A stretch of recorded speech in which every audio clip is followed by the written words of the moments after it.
Rico வந்து Spanish பேசுவாரு, நான் வந்து தமிழ்ல பேசுறேன். ¿Cómo estás, Sid? Okay, எப்படி இருக்கீங்க? Okay. ¿Cómo te means? I'm saying how are you in Tamil? So You've grown so much, you YouTuber. yeah. Well, thank you for saying that. Most of the people think I'm a YouTuber, so let's keep it that way. Well, after this place. So Rico and I go a long way. All right, both of us were a part of the Mentor Protege program back in 2011, somewhere around 2010, around that time frame. And Rico is an entrepreneur. He's built this amazing organization. Most importantly, in our videos to all our followers, I just wanted to let you know, in our conversations, we talk about the entrepreneurial journey. Anybody can become an entrepreneur. You can start the entrepreneurial journey. If you're a student, if you're a teacher, parent, this, that, other, anybody can do it. All right. And if I can do it, you can do it as well. With Rico's story, what is most powerful is, and I want to kick off the conversation from here. Rico was a Marine and from Marine. And every time I meet Rico, two things which come up right away, right? One, he's a Marine, and I never asked him that story. How did he become an entrepreneur? And that's what I want to capture today. And the second thing is his introduction. One time when we were in Georgia Mentor Protege program, I asked him, Rico, what do you do? And he just had that one line. So that's the reason when from him I picked up that art of how do you introduce yourself. And this is something which I've spoken to the audience many times as well. So the man himself. All right. So Rico, welcome. So talk to us about. Thank you, Sid. How did you transition from the Marine and become an entrepreneur? Great question. I don't think I've ever been asked that question before.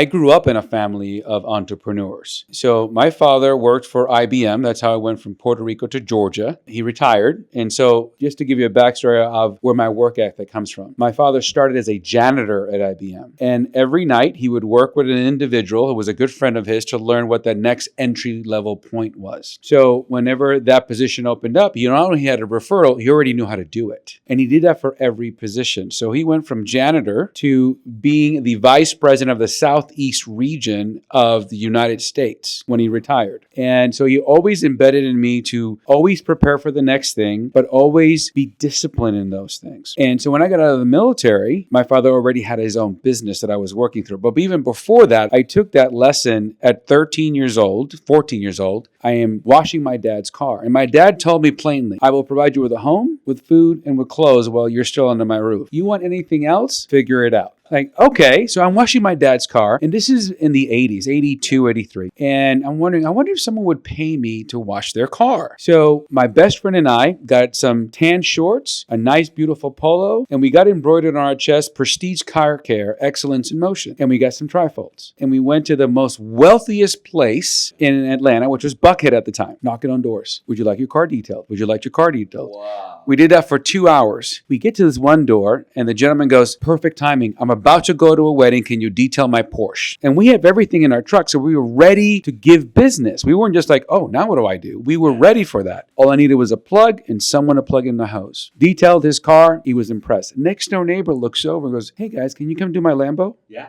Right? Absolutely. By the end of that month, we had 7 homes that were detailing their cars. By the end of the summer, we had half the neighborhood because it had never been done before. There was no mobile detailing in Atlanta. While you were in high school. In high school. Wow. So we got to the point by the end of the summer, we're questioning, where are we going to high school? We're making more money than our parents right now.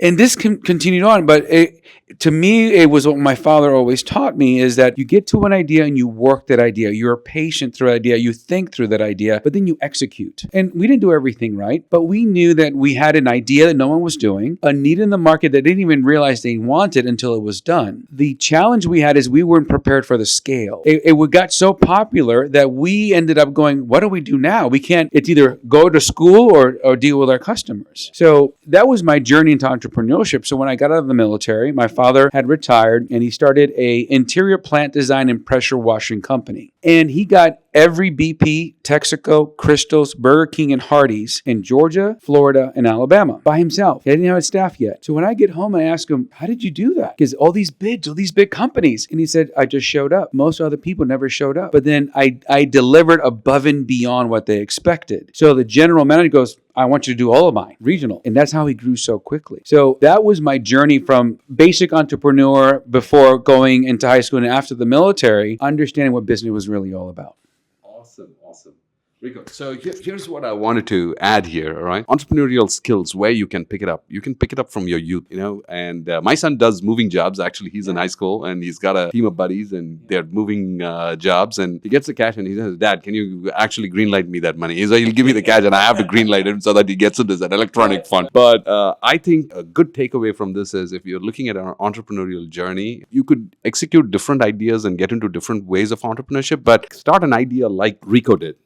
Just by experiencing the fundamentals of entrepreneurship is by, even if you're cleaning up cars, if you're doing things like that, you get to know what is your revenue, what is the work which is required, what is the raw material which is required, how do you manage your finances, how do you scale your business. And I think those are the fundamental elements of entrepreneurship. So we are going to talk to Rico. This is only a snippet. Rico and I go a long way, and in fact, Rico is my customer as well. Right? It's so important that I wanted to highlight. Thank you for your business, Rico. It really means a lot. We learned a lot as an organization in terms of leadership styles amongst all the leaders. And when you build organizations, it's so important to understand leadership styles of each and every individual so that you can build a good team and team dynamics.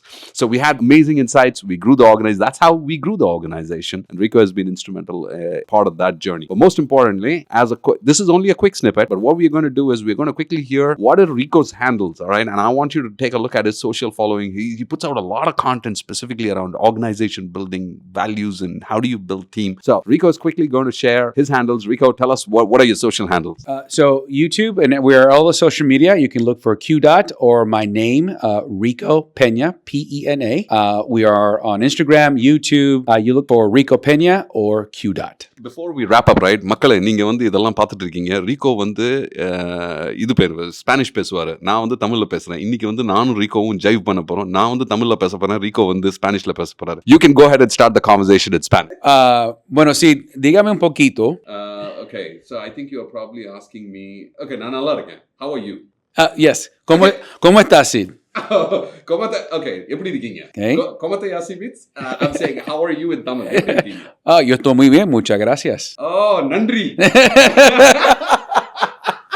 Awesome. Yeah, go on.